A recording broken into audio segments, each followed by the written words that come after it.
besar, Allah yang layak kami agungkan dan kami muliakan. Karena Engkau begitu mengasihi di dalam kehidupan kami, dan kasih-Mu sudah Engkau nyatakan lewat pemeliharaan-Mu sepanjang pekan ini. Engkau tidak pernah meninggalkan kehidupan kami, Engkau selalu menuntun kami, Engkau selalu menopang di dalam kehidupan kami, sehingga kami ada sebagaimana kami ada pada pagi hari ini. Dan saat ini Kau layakkan kami untuk menghampiri tahta kasih karunia-Mu lewat ibadah yang Kau sediakan di dalam kehidupan kami. Kau memberkati ibadah ini mulai dari awal hingga selesainya. Dan biarlah setiap kami yang hadir saat ini boleh merasakan kehadiran Tuhan, boleh merasakan hadiran Tuhan, boleh mendapatkan kekuatan, pengharapan dan kasih daripada Tuhan untuk memperkuat iman kami dalam menghadapi dunia yang saat ini syarat dengan dosa ini, sehingga kehidupan kami tetap berada di dalam kebenaran-Mu dan kami boleh menjadi terang di tengah-tengah kegelapan yang ada saat ini. Terima kasih Tuhan. Untuk itu kami menyerahkan hamba-hamba-Mu yang saat ini mempersiapkan diri untuk melayani pekerjaan-Mu yang agung ini. Tuhan, kami serahkan leader, singer, pemain musik, tukang LCD yang menaikkan doa, yang bacaan warta gereja maupun hamba-Mu yang menyampaikan kebenaran firman-Mu. Mari Tuhan, Engkau sucikan kami, kuduskan kami, dan pengurapan dari Roh-Mu yang kudus, Tuhan turut sertakan dalam pelayanan kami.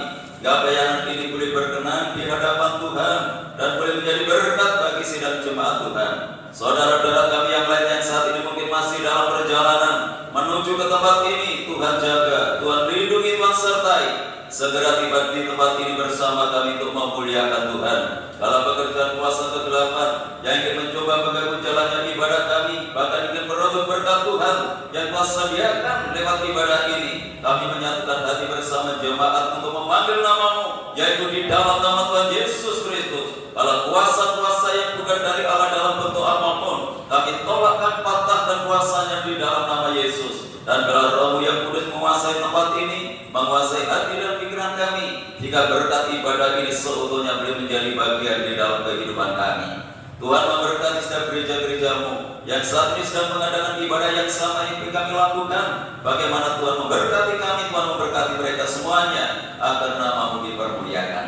Hanya di dalam nama Tuhan Yesus Kristus Kepala Gereja, kami serahkan segala doa kami buka ibadah kami pagi hari ini. Kalian siap untuk memuliakan Tuhan, mari bersama kita katakan amin. Amin. Shalom. Bersuka cita hari ini. Haleluya. Di dalam setiap kehidupan kita, baik suami, istri, anak-anak, orang tua, terlebih Tuhan menginginkan setiap kita mengalami perubahan, tentu saja perubahan yang lebih baik dari hari ke hari. Dan bagaimana kita bisa berubah ketika kita berpegang kepada kebenaran firman Tuhan, karena firman Tuhan terang bagi kita untuk menerangi hati dan pikiran. Kita mencikan hidup kita akan sama. Biar menjadi doa kita bahwa hidup kita tidak akan pernah sama, tapi semakin hari semakin berubah, mengarah yang lebih baik dan lebih baik.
berdiri Bapak Ibu. Mari kita ini yang pasangan suami istri tidak dengan yang tahu kehidupan kita dan pasangan kita. Sudah lupa atau belum itu pasangan kita atau anak-anak kita sendiri? Sayangnya berpisah-pisah ya. Nanti di rumah berdebat, kamu sudah belum? Menurut kita belum. Ketika kita mengenal Tuhan, ketika kita mengerti arti pengorbanan Tuhan, maka kita akan bisa berubah. Karena pengorbanan itulah yang melandasi kita untuk berubah. Karena dosa kita sudah terpaku di kayu salib. Sungguh penghapus itu. Karena perbuatan Tuhan ini yang kita berubah dari hari ke hari.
Bapak Ibu, pastikan senantiasa menjaga langkah-langkah kita, karena Tuhan tidak mau rencananya gagal atas kita. Tuhan mau rencananya tercapai atas kita. Untuk kita jagai langkah kita sampai kita terima mahkota di depan. Mari kita percaya dan juga, karena Tuhan janjinya tidak pernah terlambat dan janjinya tidak pernah berdusta, tapi janjinya senantiasa di depan. Sungguh besar setia.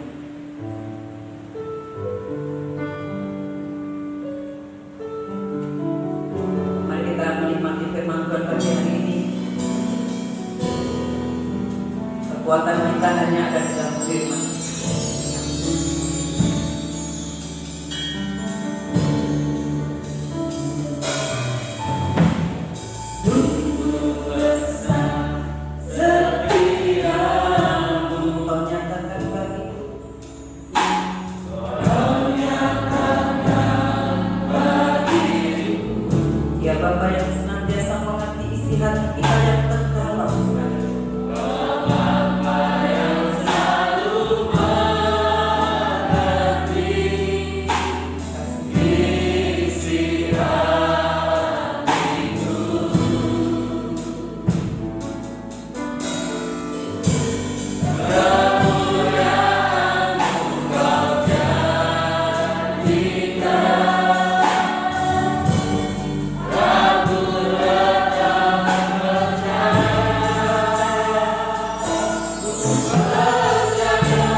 Haleluya, haleluya. Segala puji, hormat, syukur hanya kepadamu Aku Yesus Kristus. Kami bersyukur kalau pada saat ini Tuhan kami bisa menghadap kehadirat-Mu lewat ibadah pada pagi hari ini Tuhan, dan kami boleh belajar menyerahkan segenap hidup kami sebagai orang-orang yang percaya. Tuhan, berikan kami kemampuan, kekuatan Tuhan untuk senantiasa terus menghormati atas kehadiran-Mu Tuhan. Biarlah kuasa-Mu menuntun kami, memimpin kami, menguasai Tuhan, sehingga konsentrasi kami Tuhan di hadapan-Mu dengan penuh sukacita Tuhan. Dan pada saat ini Tuhan, lewat ibadah ini kami serahkan segenap hidup kami Tuhan, karena Engkau-lah Allah kami yang lebih dahulu mengasihi kami Tuhan. Jadi kami tidak berkelebihan kalau kami memuji, menyembah, memuji dan mengagungkan nama-Mu Tuhan. Biarlah hadirat Tuhan menguasai di dalam segenap hidup kami. Terlebih pada saat ini kami akan menerima kebenaran firman-Mu Tuhan. Berfirmanlah Tuhan sesuai dengan kehendak-Mu lewat hamba-Mu Tuhan, supaya dalam setiap kehidupan kami boleh Engkau kendalikan lewat firman-Mu Tuhan, sehingga kami tidak memiliki keinginan-keinginan kami Tuhan, tetapi sebaliknya kami boleh belajar dan belajar untuk menurut kehendak dan rencana-Mu Tuhan. Inilah merupakan satu kerinduan kami sebelum kami menerima kebenaran firman-Mu. Ampuni segala dosa kami, kekurangan kami, kelemahan kami Tuhan, supaya kami bisa menangkap firman-Mu dengan baik dan benar Tuhan, sehingga kami pulang boleh membawa berkat yang luar biasa atas kebenaran-Mu Tuhan. Terima kasih Tuhan, terima kasih sekali lagi pakai hamba-Mu sebagai saluran berkat, sehingga hamba-Mu Tuhan bisa Tuhan memberikan firman-Mu dengan baik Tuhan dan benar.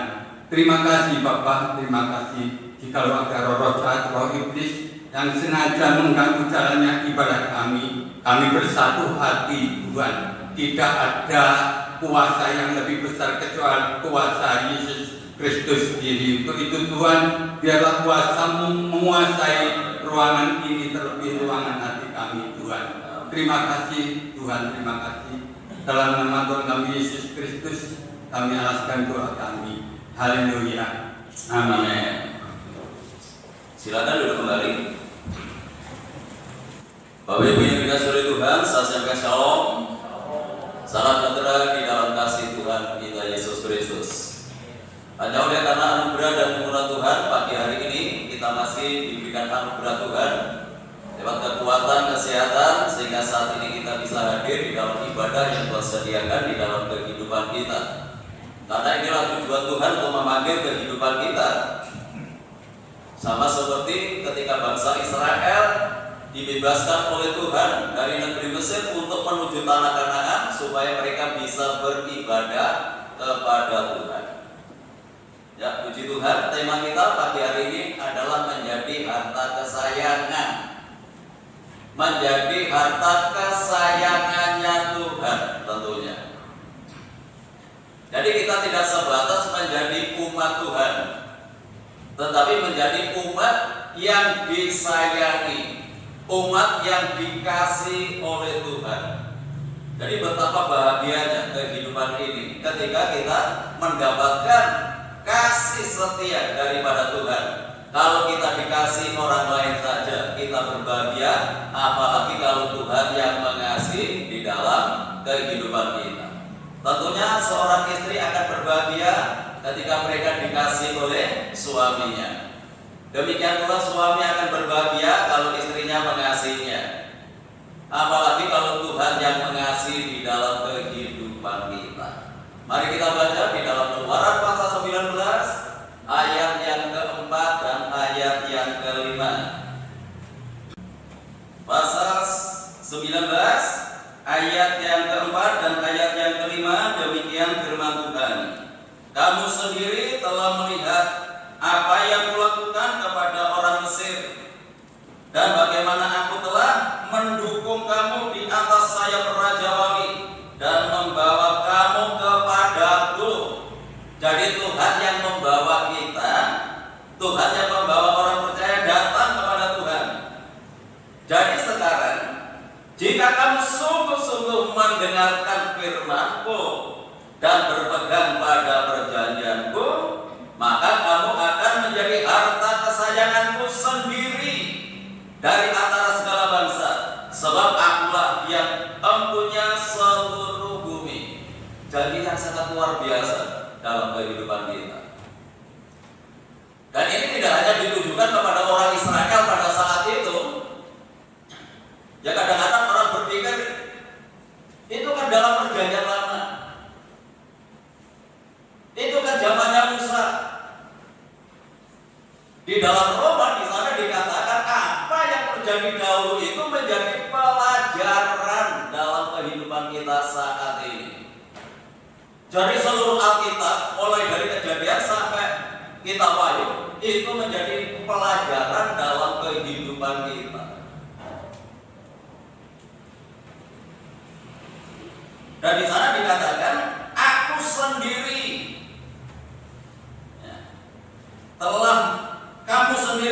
kamu sendiri telah melihat apa yang Kukatakan, Kulakukan kepada orang Mesir, dan bagaimana Aku telah mendukung kamu di atas sayap Raja Wali dan membawa kamu kepadaku. Raja Wali ini burung yang sangat perkasa, memiliki kekuatan yang lebih daripada burung-burung yang lain. Ini menunjukkan kekuatan Tuhan yang luar biasa ketika Tuhan itu membawa umatnya dari negeri Mesir kepada Tuhan. Jadi Tuhan yang punya kerinduan yang luar biasa ini membawa kita untuk datang kepada Tuhan. Nah, sebabnya ada yang mengatakan bukan kamu yang mengasihi Aku, tetapi Aku yang lebih dahulu mengasihi kamu. Jadi Tuhan yang membawa kehidupan kita dari cengkeraman orang-orang Mesir pada saat itu, dan sekarang mungkin dari segala kesibukan kita, dari segala kepentingan kita, maka Tuhan ingin melepaskan kita dengan satu tujuan, supaya kita datang kepada Tuhan. Dan lebih daripada itu, Tuhan menjanjikan bahwa orang percaya itu akan menjadi harta kesayangan-Ku sendiri. Itu sangat luar biasa. Tapi dengan satu catatan, jika kamu sungguh-sungguh mendengarkan firman-Ku dan berpegang pada perjanjian-Ku. Jadi ada catatan, untuk menjadi umat kesayangan Tuhan harus mendengar firman Tuhan. Itu yang pertama, mendengar firman Tuhan, bukan mendengar yang lain, bukan mendengar gosip. Kalau mendengar gosip, kita sediakan waktu sebanyak-banyaknya. Berjam-jam orang itu bertahan ketika membicarakan si A, si B, si C, bertahan. Tetapi ketika mendengarkan firman Tuhan, justru sebaliknya malah tidak bertahan. Padahal ini adalah syarat yang harus kita lakukan bagi umat Tuhan, harus mendengar suara Tuhan dengan sungguh-sungguh, dan sebatas mendengar. Mendengar firman Tuhan dengan sungguh-sungguh, mendengarkan firman Tuhan dengan serius. Tuhan akan tersinggung ketika Tuhan berbicara kita tidak mau mendengar. Sama seperti kita, kalau kita berbicara mungkin kepada anak kita, kalau anak kita tidak mau mendengar suara kita, nasihat kita sebagai orang tua akan tersinggung, menyinggung perasaan kita karena kita tidak dihargai oleh anak kita. Jadi kita akan senang kalau kita menasihati, kita memberikan petunjuk kepada anak-anak kita mau mendengarkan dengan sungguh-sungguh. Itu sama ya. Tuhan juga punya perasaan. Jadi kalau kita tidak mendengar suara Tuhan dengan sungguh-sungguh, Tuhan juga akan tersinggung karena kita meremehkan kita tidak menghormati Tuhan atau tidak menghargai Tuhan. Mendengar saja perlu dengan kesungguhan. Apalagi kalau orang itu sementara firman Tuhan disampaikan nggak mau datang untuk mendengar. Jadi hamba Tuhan itu menjadi hanya sebagai alat saja. Tetapi sebenarnya Tuhan yang berbicara kepada kita. Betapa tersinggungnya hati Tuhan ketika firman Tuhan disampaikan datang tidak mau. Padahal kerinduan Tuhan tadi membawa kamu dengan kekuatan bagaikan Raja Wali supaya kamu datang kepadaku. Kalau kita mendapatkan undangan tadi, ya, undangan mulai dari pemerintah daerah, kita tidak hadir, kita tidak datang, ada catatan kita, karena dianggap tidak menghargai, tidak menghormati.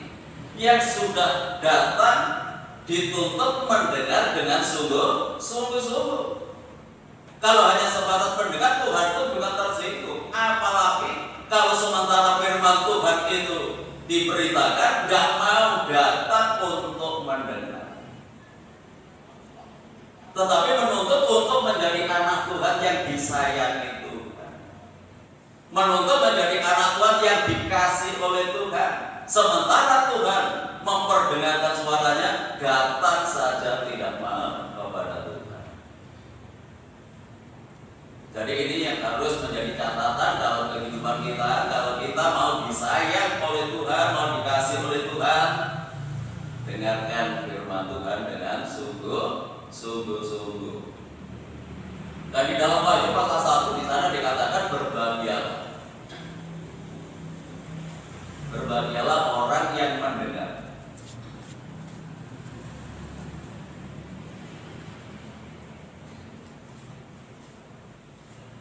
Wahyu pasal 1 ayat yang ketiga.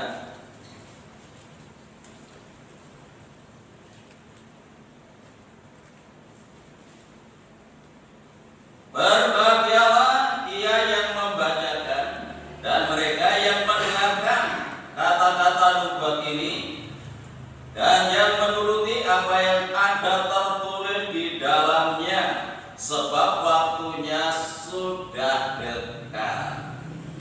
Waktu apa? Waktu kedatangan Tuhan itu sudah dekat. Itu sebabnya berbahagia bagi orang yang membaca, mendengar, dan melakukan firman Tuhan. Jadi saya yang membacakan, saudara yang mendengar, sama-sama mendapat kebahagiaan.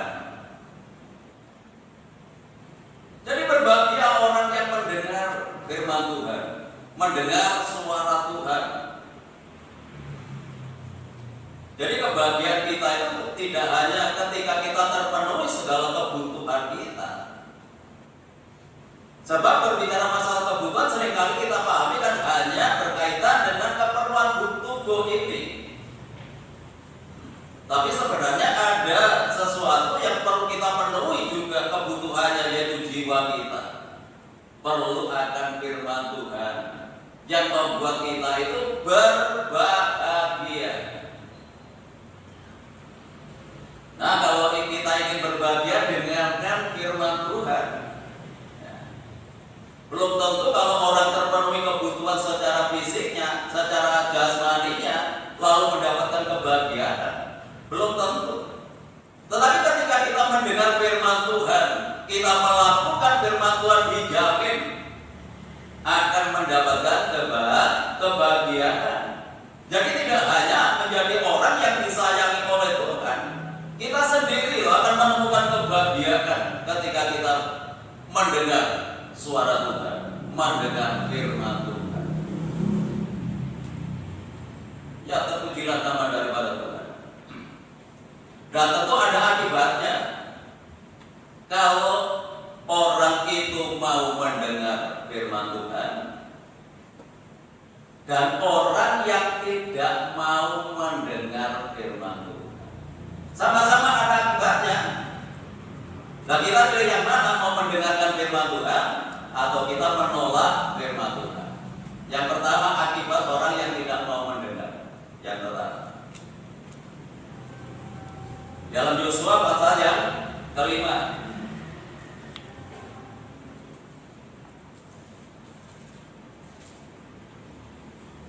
Yosua pasal yang kelima ayat yang ke-6. Demikian firman Tuhan. Sebab 40 tahun lamanya orang Israel itu berjalan melalui padang gurun sampai habis mati seluruh bangsa itu, yakni prajurit yang keluar dari negeri Mesir, yang tidak mendengarkan firman Tuhan. Kepada mereka itu Tuhan telah bersumpah bahwa Ia tidak akan mengizinkan mereka melihat negeri yang dijanjikan Tuhan, dengan bersumpah kepada nenek moyang mereka akan memberikannya kepada kita, suatu negeri yang berlimpah-limpah susu dan madu. Tentara-tentara, prajurit-prajurit yang keluar dari negeri Mesir, tidak ada yang bisa masuk ke tanah Kanaan, tanah perjanjian, kecuali hanya Yosua dengan Kaleb. Semua mati di tengah jalan, semua mati di padang gurun. Kenapa? Karena mereka tidak mau mendengarkan firman Tuhan. Prajurit, tentara, mungkin mengandalkan kekuatan. Karena kuat loh tentara itu kan orang-orang pilihan. Kalau seperti saya nggak cocok. Dibilang orang-orang yang kuat, orang-orang yang tegar, orang-orang yang tegar, itu tentara, itu prajurit. Karena mereka mengandalkan kekuatannya, kekuatan fisiknya, kekuatan hartanya, kekuatan kedudukannya, kekuatan pengaruhnya. Tapi ketika mereka tidak mau mendengarkan firman Tuhan, semua mati di padang gurun. Jadi dalam hidup ini tidak ada sesuatu yang kita andalkan dalam kehidupan kita. Baik secara fisik, mungkin fisik kita saat ini masih kuat, ya. Keuangan kita kuat, kedudukan kita kuat. Karena merasa dirinya kuat, dan mau mendengarkan firman Tuhan. Alkitab menyatakan semuanya mati di padang gurun. Mungkin kalau sekarang ini tidak mati secara fisik kita, tetapi mati di dalam kehidupan rohani. Ketika orang itu mati rohaninya, maka tidak akan sampai ke tanah perjanjian, tidak sampai masuk dalam kerajaan Allah, tidak sampai masuk dalam kerajaan surga, karena mereka mengabaikan untuk mendengar firman Tuhan.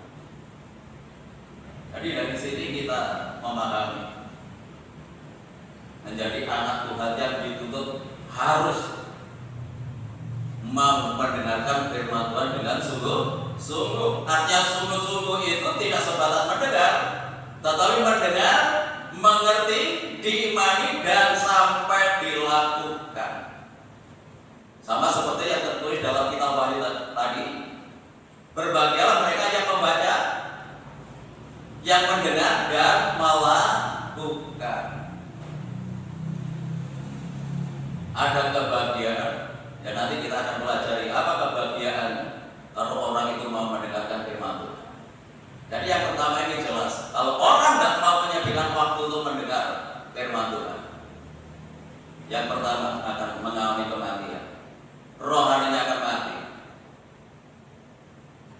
Yang kedua, tidak akan sampai masuk di dalam tanah perjanjian, tidak masuk dalam kerajaan Allah. Lanjut. Keluaran pasal yang kelima.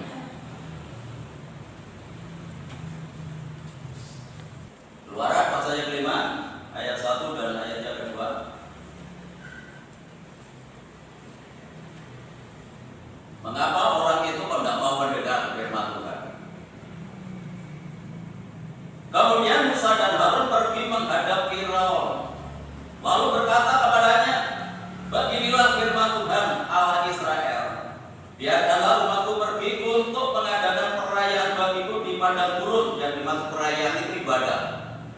Dan ibadah itu bagaikan perayaan bagi Tuhan. Tetapi Firaun berkata, siapakah Tuhan itu yang harus ku dengarkan firman-Nya? Kenapa Firaun tidak mau mendengarkan firman Tuhan? Karena tidak kenal Tuhan.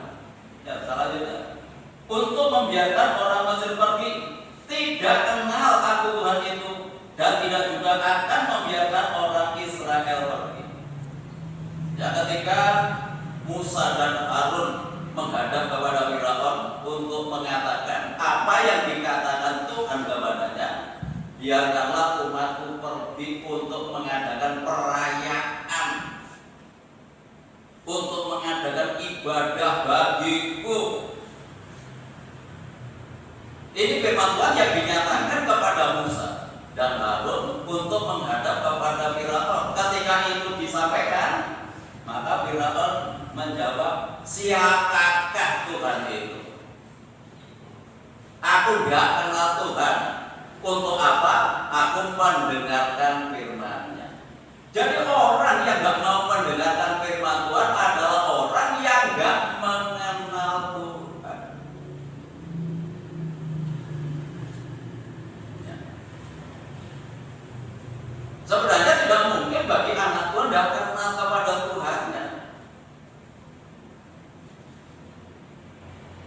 Tetapi tindakannya sudah menunjukkan kalau mereka itu tidak ada kerinduan untuk datang mendengar firman Tuhan, membuktikan dia adalah orang yang tidak mengenal Tuhan. Itu sebabnya ketika mereka tidak mengenal, dia tidak tertarik untuk mendengarkan firman Tuhan, dan sama seperti Firaun. Dan tidak hanya itu, dia mempengaruhi bangsa Israel untuk tidak pergi. Waduh, kalau ini terjadi di rumah tangga yang suaminya tidak senang mendengarkan firman Tuhan, ya, menghasut istrinya, menghasut anak-anaknya, ya, daripada ke gereja minggu-minggu seperti ini. Kan kita sudah bekerja 1 minggu, dan minggu ini waktunya refreshing. Minggu ini waktunya jalan-jalan, karena sudah 1 minggu bekerja. Jadi kalau satu rumah tangga ada satu yang tidak mau mendengarkan firman Tuhan, mereka juga mempengaruhi yang lain. Ini yang berbahaya. Mempengaruhi bangsa Israel, menghambat bangsa Israel untuk datang kepada Tuhan, untuk mengadakan perayaan, untuk mengadakan ibadah.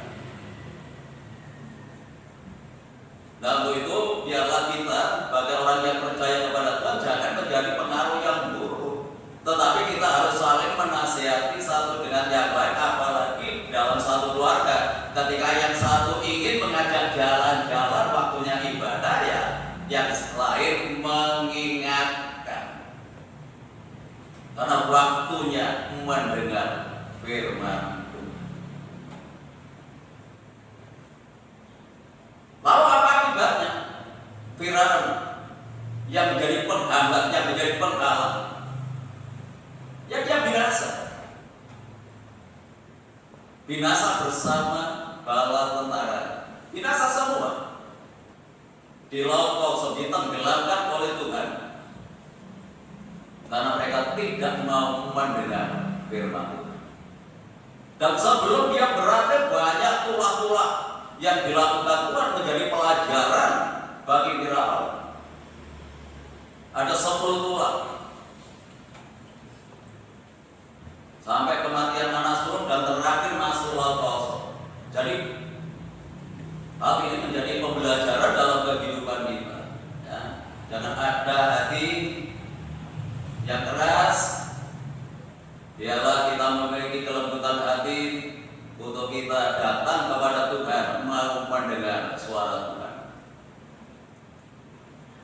Ini bagi orang yang tidak mau mendengar firman Tuhan, yang membuktikan bahwa dia tidak kenal Tuhan, walaupun mungkin statusnya Kristen. Tetapi Alkitab menerangkan kalau orang nggak mau mendengarkan firman Tuhan, bahwa dia orang yang tidak mengenal. Jadi bagian yang kedua, bagaimana kalau orang itu disayang oleh Tuhan? Tentu ini menjadi harapan Tuhan dalam kehidupan kita. Jadi saya pasal 43. Kalau orang itu mau mendengarkan firman Tuhan, orang itu disayangi oleh Tuhan, orang itu dikasih oleh Tuhan,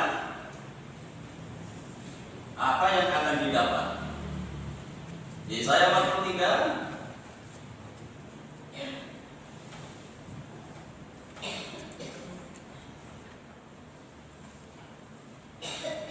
ayat 1 dan ayatnya kedua. Tetapi sekarang beginilah firman Tuhan yang menciptakan engkau hai Yakub, yang membentuk engkau hai Israel.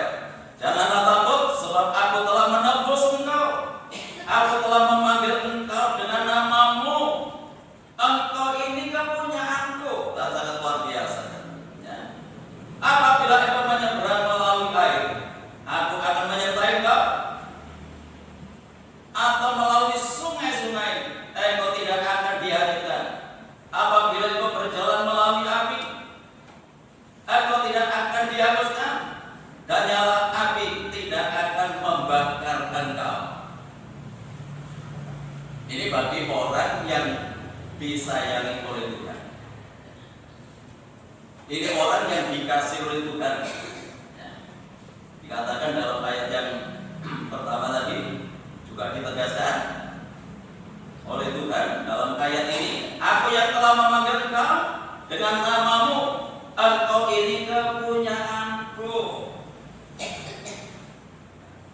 Jadi Tuhan itu mengenal kita satu persatu.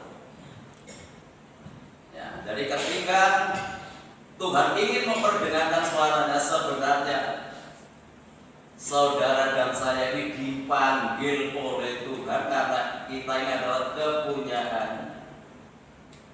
Panggil untuk apa? Panggil untuk mendengar suara. Karena kepunyaannya kita ini. Nah itu sebabnya jangan mengeraskan hati ketika Tuhan memanggil kehidupan kita. Bukan rombongan, satu persatu, pribadi tiap pribadi. Jadi tidak bisa menurut.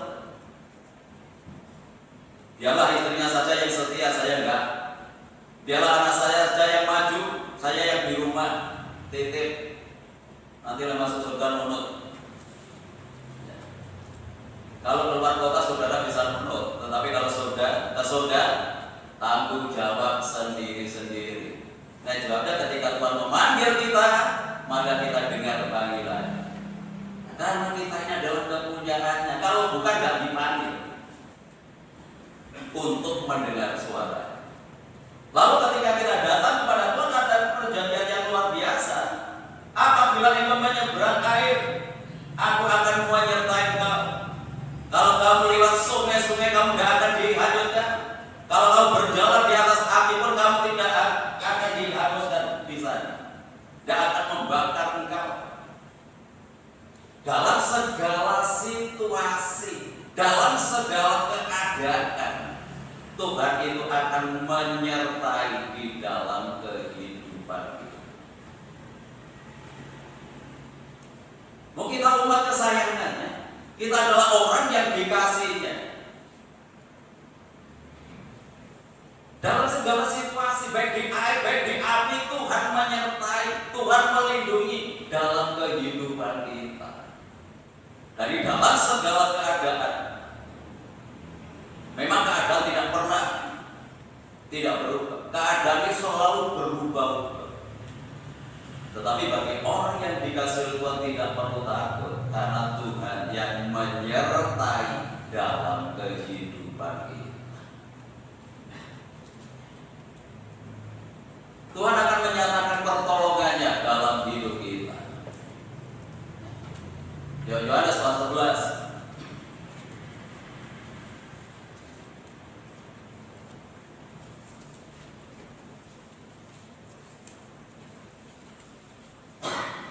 Yohanes pasal 11 ayat 1 sampai 6. Lebih dulu.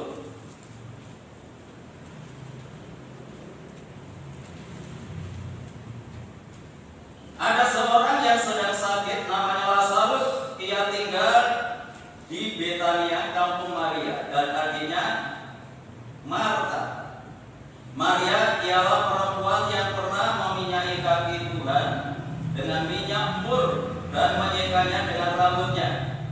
Dan Lazarus yang sakit itu adalah saudaranya. Kedua perempuan itu mengirim kabar kepada Yesus, Tuhan, dia yang engkau kasih sakit. Ketika Yesus mendengar kabar itu, ia berkata penyakit itu tidak akan membawa kematian, tetapi akan menyatakan kemuliaan Allah. Sebab oleh penyakit itu anak Allah akan dimuliakan. Yesus memang mengasihi Marta dan kakaknya dan Lazarus. Namun setelah didengarnya bahwa Lazarus sakit, ia sengaja tinggal 2 hari lagi di tempat di mana ia berada. Jadi jelas membuktikan bahwa keluarga ini adalah keluarga yang dikasihi oleh Tuhan. Keluarga ini juga adalah keluarga yang mengasihi kepada Tuhan. Baik Maria, baik Marta maupun Lazarus. Jadi seluruh keluarga ini, ya Tuhan itu ingin mendapatkan kita seperti itu. Ya, seluruh keluarga mengasihi Tuhan dan dikasihi oleh Tuhan. Buktinya apa? Marta mengasihi kepada Tuhan. Dia pernah mempersembahkan minyak narwastu jati, minyak narwastu murni yang diperkirakan harganya 300 dinar. Dan orang bekerja saat itu 1 hari itu hanya 1 dinar. Apa ini? Itu dipersembahkan. Ini bukti orang yang mengasihi kepada Tuhan. Memang kasih itu harus rela berkorban.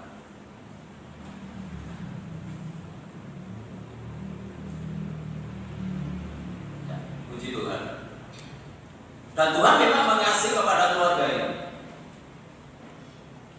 Lalu saat itu salah satu dari anggota keluarga ini yang bernama Lazarus sedang sakit, dan berita itu diberitahukan ya kepada Tuhan bahwa Lazarus sedang sakit, orang yang engkau kasih sedang sakit.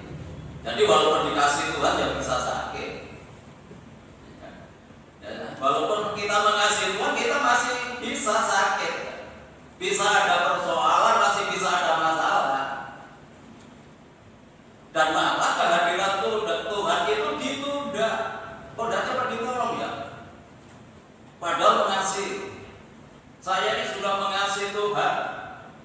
Saya sudah memberikan persembahan. Saya sudah mengembalikan perpuluhan.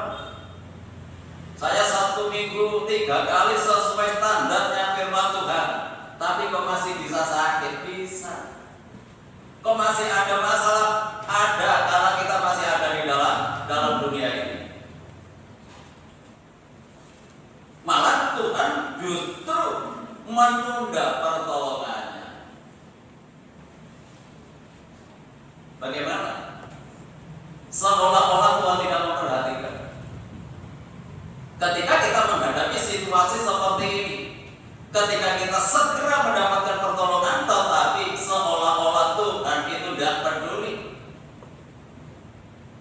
Seolah-olah Tuhan itu tidak mau mengerti apa yang kita hadapi saat ini.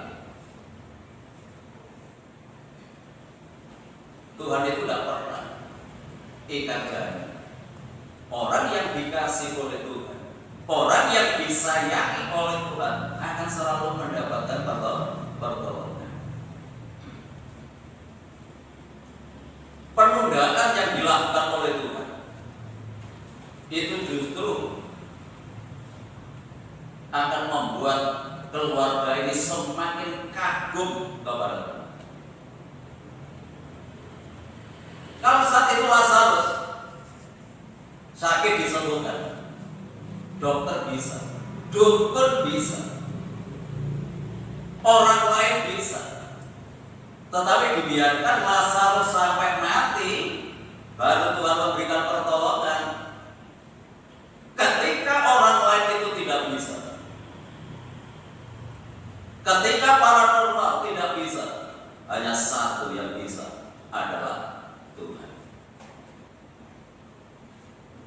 Walaupun sudah 4 hari dan berbau busuk yang tidak mungkin itu bisa bertolong. Mungkin bagi nalar kita, gak mungkin masalah ini bisa terselesaikan, persoalan ini bisa cair. Tetapi tidak demikian bagi Tuhan.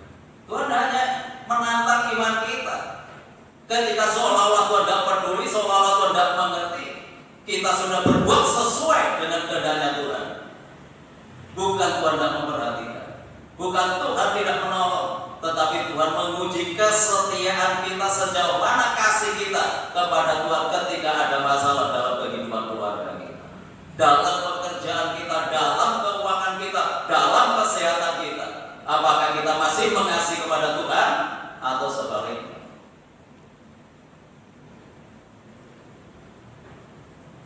Lalu dalam ayat 36 sampai 44 itu, bagaimana Tuhan itu membangkitkan Lazarus. Luar biasa.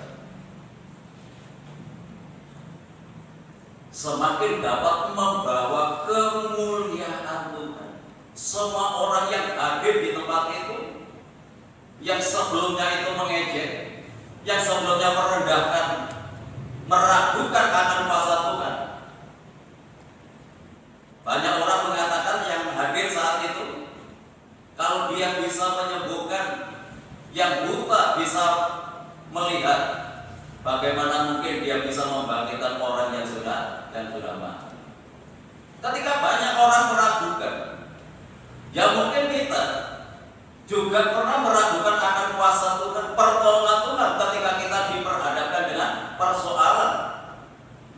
Tetapi pagi hari ini jangan meragukan kuasa Tuhan lagi. Ketika kita melakukan firman sesuai dengan kehendaknya, apapun yang kita hadapi di tangan Tuhan, tidak ada sesuatu yang tidak mungkin. Lazarus yang sudah 4 hari mati dan sudah berbau, itu pun bisa dibangkitkan oleh Tuhan.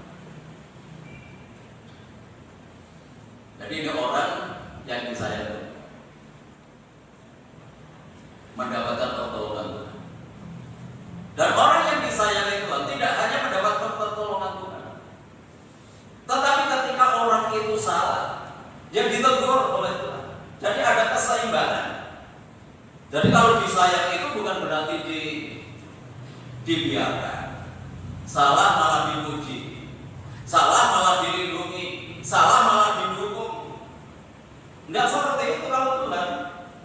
Kalau Tuhan itu mengasihi dalam kehidupan kita ketika kita salah, kan bisa saja salah. Walaupun kita mengasihi Tuhan kan masih bisa salah karena kita masih berdaging ini. Nah, ketika kita bersalah dan Tuhan mendapati kehidupan kita seperti itu, Tuhan yang mengasihi kita akan mengingatkan kita. Jadi kalau orang dikasih tidak dibiarkan, tidak diumbar, diingatkan.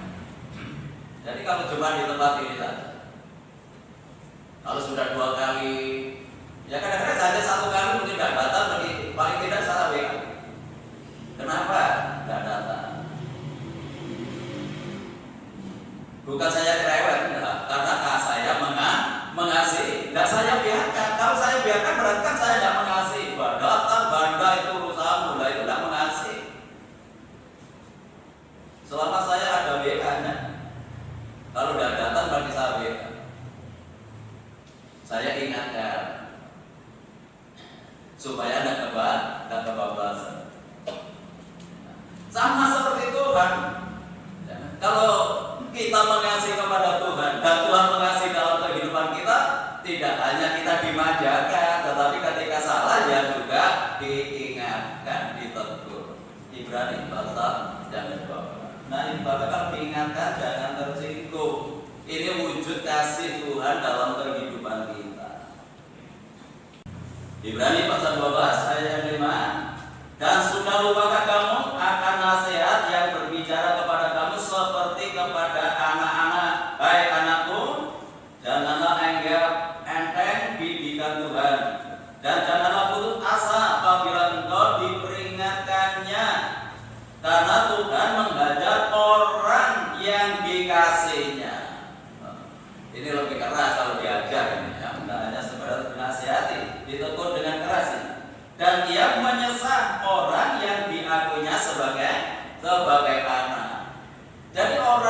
yang dikasih Tuhan itu tidak hanya dimanjakan dengan perlindungannya, pertolongannya, penyertaannya, tetapi ketika salah juga diingatkan.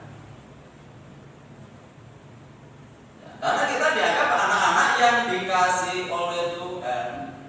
Ya, karena Tuhan mengajar orang yang dikasih, ini wujud kasih Tuhan dalam kehidupan kita. Ketika kita salah, Tuhan juga mengingatkan, Tuhan menegur, bahkan Tuhan mengajak dalam kehidupan kita supaya kita berubah, supaya kita bertobat, supaya tidak kebablasan terus. Kalau kita lanjutkan, tidak ada orang tua yang mengasihi anaknya, membiarkan anaknya ketika anaknya itu berbuat salah. Pasti orang tua akan mengingatkan. Ya, jangankan di tengah-tengah keluarga, di perusahaan saja loh, kalau membuat pelanggaran SP pertama, nanti diulangi lagi SP 2. Kalau sudah ketiga, tidak ada ampun. Dunia seperti itu. Jadi kalau kita salah, jangan tersinggung kalau Tuhan mengingatkan kehidupan kita, dan jangan putus asa. Wong hanya berbuat seperti ini saja sudah ditegur, sudah diingatkan karena mengasihi. Ya, jadi perlu diingat, kalau mungkin firman Tuhan seolah menghajar kita, seolah menegur kita, itu adalah wujud kasih Tuhan kepada kita supaya kita tidak kebablasan. Supaya kita tetap dalam ranah kebenaran Tuhan. Yang terakhir, akhirnya nanti ada pembedaan. Ya, antara orang yang mau mendengar firman Tuhan dan orang yang tidak mau mendengar, orang yang beribadah dengan orang yang tidak beribadah, orang yang hidup dalam kejahatan maupun orang yang hidup dalam kebenaran. Ini akan berakhir seperti ini.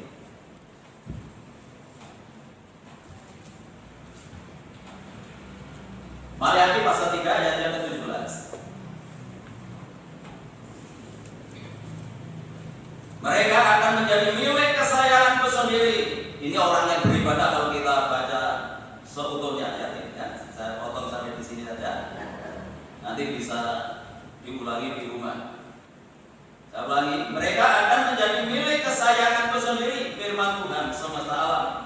Pada hari yang kusiapkan, aku akan mengasihani mereka sama seperti seorang menyayangi anaknya yang melayani dia.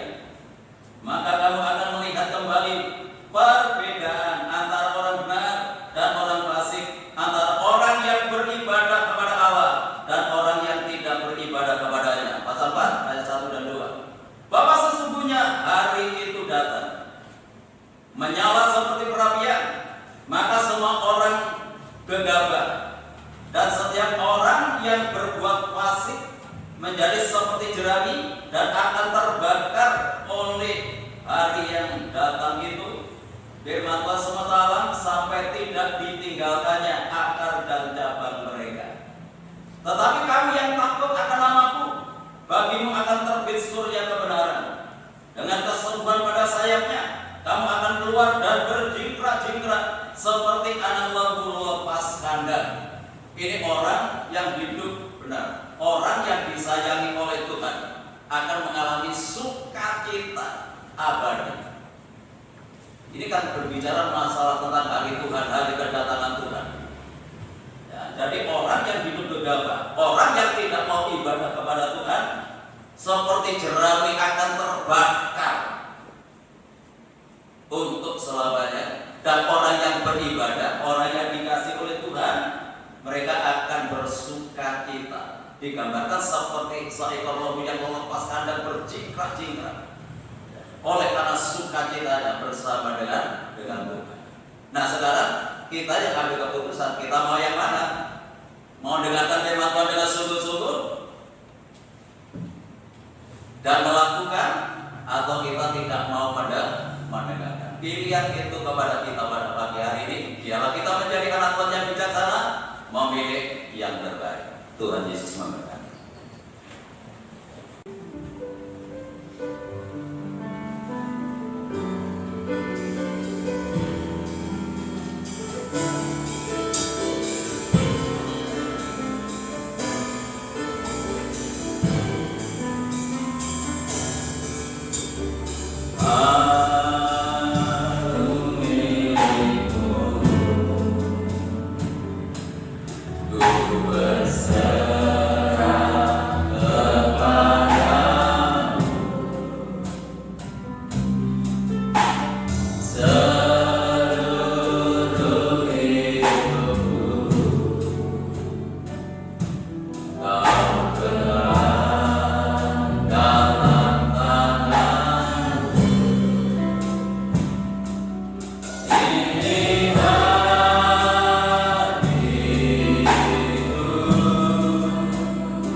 Mari kita serahkan diri kepada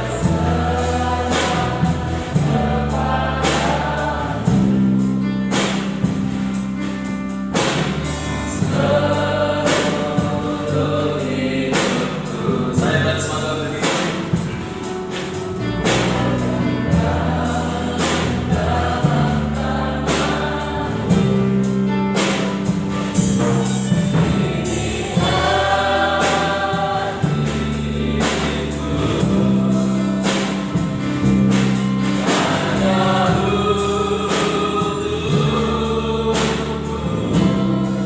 Mari kita bawa hati kita ke serah Tuhan. Inilah jiwa kami Tuhan. Hanya kami Tuhan. Hanya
Terima kasih Bapa. Terima kasih Tuhan Yesus. Inilah bukti kasih-Mu Bapa. Ketika kami merasa haus, firman-Mu datang Tuhan, menyejukkan dahaga kami. Ketika kami dalam kelemahan, firman-Mu datang Tuhan, sebagaimana tangan Tuhan yang menjangkau kami, menopang hidup kami. Ketika hidup kami sebagai orang-orang yang sudah hidup dalam ketebusan dan hidup kami tidak berkenan, Engkau menegur kami Bapa, dan Engkau menghajar kami dengan kasih Bapa. Terima kasih Bapa buat karya firman-Mu pada pagi hari ini. Biar firman-Mu pada pagi hari ini boleh menjadi kekuatan kami, menjadi landasan hidup kami. Karena kami meyakini Bapa, Allah Lazarus adalah Allah kami saat ini, Allah yang penuh kuasa, Allah yang sanggup.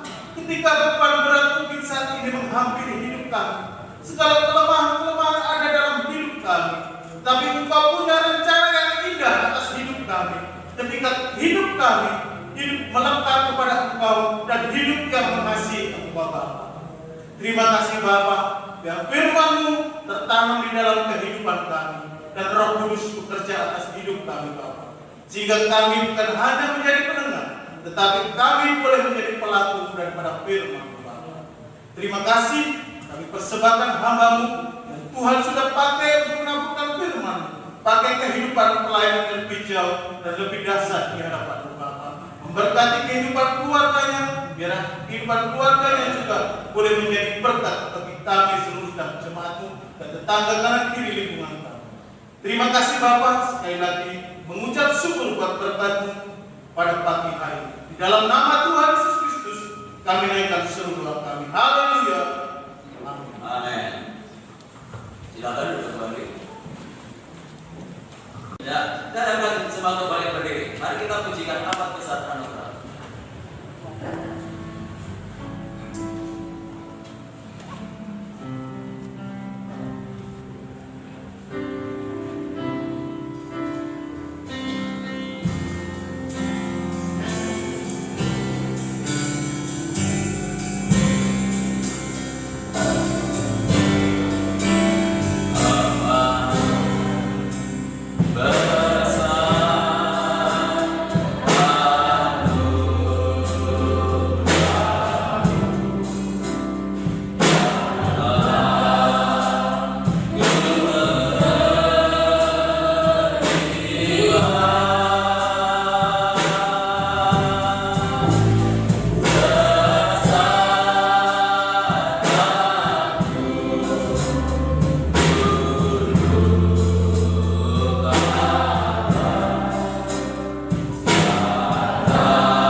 Kami serahkan dalam anak muda ini dalam tangan-Mu. Tuhan, Kau tahu segala pergumulannya, Kau tahu segala cita-cita kerinduannya, bahkan isi hati yang terdalam bersama Kami. Itu kami serahkan anak kami ini ke dalam tangan-Mu. Engkau akan bangunkan pemimpin dan berikan kemenangan dalam hidupnya. Dan hari ini Tuhan, kami bersama-sama berdoa untuk saudara kami ini di hari yang berbahagia ini. Kiranya Kau turunkan berkat damai sejahtera, sukacita, kekuatan kesehatan, hikmat akal budi datang yang dari Tuhan. Engkau serta dalam hidupnya, bahkan masa depan yang penuh harapan beserta dalam hidupnya, bahkan hati yang penuh bersukacita dan bersyukur Engkau juga ada dalam hidupnya. Segalanya kami serahkan dalam tangan segala kebutuhan-kebutuhannya di dalam masa-masa sekolahnya. Engkau berkati, turunkan berkat Tuhan hari ini dan sampai selama-lamanya untuk anak kami Jeremy. Kami serahkan orang tuanya, kami serahkan saudara-saudara yang berkati, biarlah melalui orang tua, melalui bapak ibu dan guru yang mendidik merawatnya, kiranya Engkau Tuhan berkati, menuntun membimbing sehingga menjadi anak muda yang dipakai Tuhan untuk kemuliaan Tuhan. Berkati keluarga besarnya Tuhan, kakak saudaranya Tuhan. Terima kasih di dalam nama Yesus yang berdoa. Haleluya. Terima kasih Tuhan untuk pimpinan dan penyertaan-Mu, bahkan lewat berkat-Mu yang sudah Kau limpahkan lewat ibadah ini mulai dari awal hingga selesainya. Selanjutnya kami tetap menyerahkan kesehatan Ibu Gembala, untuk Ibu Sudarmiase, untuk Ibu Yayat, untuk Bapak Edi Susanto ke dalam tangan-Mu. Demikian pula kami serahkan Bapak Pauja, Bapak Sutrisno, Bapak Bitono maupun saudara-saudara kami yang lain yang saat ini terganggu kondisi kesehatannya. Kami percaya kuasa Tuhan tidak pernah berubah dulu hari ini bahkan selamanya. Bagi orang yang percaya kepada Tuhan, untuk itu mari Tuhan turunkan tangan kuasa-Mu, jamah mereka yang sakit di dalam nama Yesus Kristus. Yang sakit disembuhkan, yang sakit dipulihkan. Kuasa firman Tuhan Yesus sanggup memberikan pertolongan.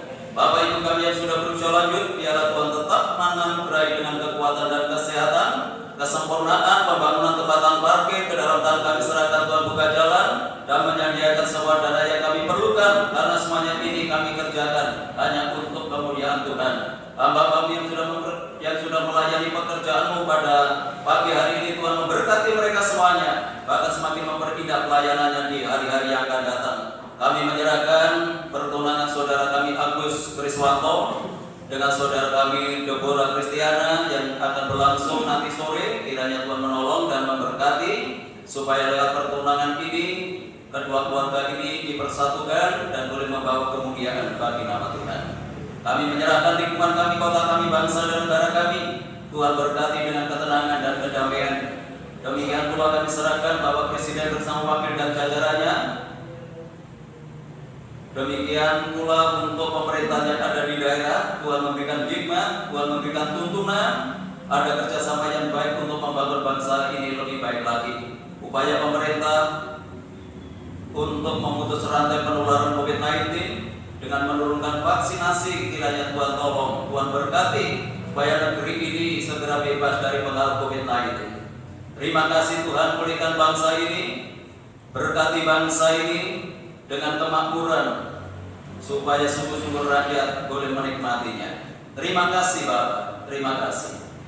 Pada akhirnya kami menyerahkan seluruh sidang Jemaat-Mu ke dalam tangan-Mu, baik yang hadir pagi ini maupun yang tidak hadir, baik yang ada di dalam kota, di luar kota. Tuhan tetap jaga, Tuhan lindungi sertai mereka supaya tetap hidup dalam kekudusan dan kebenaran dimanapun mereka berada, selalu membawa nama Tuhan dipermuliakan. Rumah tangga, keluarga, kehidupan jemaat Tuhan berkati dengan ketenangan, kedamaian dan kesejahteraan. Kalau usaha pekerjaan bukan tanggung jawab yang mereka lakukan, Tuhan buat berhasil dan beruntung. Peliharakan seluruh jemaat-Mu dalam kasih-Mu, sehingga tidak ada satu rumah tangga pun yang hidup di dalam kekurangan. Anak-anak yang masih duduk di bangku sekolah, secara khusus yang akan menghadapi ujian, kiranya Tuhan memberkati mereka semuanya. Jadikan anak-anak yang berprestasi dalam akademisnya maupun non-akademisnya, yang sudah masuk dalam ujian semuanya lulus dengan nilai yang memuaskan. Bagi sidang jemaat yang sudah memberikan persembahannya, mengembalikan perpuluhannya, Tuhan kembalikan berlipat kali ganda sesuai dengan janji firman. Sebentar lagi kami akan tinggalkan tempat ini kembali ke rumah kami masing-masing. Tuhan jaga, Tuhan lindungi sertai kami dalam perjalanan. Tiba di rumah dengan selamat, tidak kekurangan sesuatu apapun. Kembalikan kami dalam kegiatan ibadah yang akan datang dalam keadaan yang lebih baik dari pagi hari ini. Bapak Ibu Saudaraku yang dikasihi oleh Tuhan, sekarang pulanglah dan terimalah berkat damai sejahtera dari Allah Bapa, kasih karunia-Nya dari Tuhan Yesus Kristus, dan lewat persekutuan Roh-Nya yang kudus menyertai dan memberkati kita mulai pagi hari ini sampai Maranatha Tuhan Yesus datang kembali. Dalam nama Tuhan Yesus kami berdoa dan ucap syukur. Yang diberkati Tuhan, mari bersama kita katakan amin. Selamat pulang Tuhan.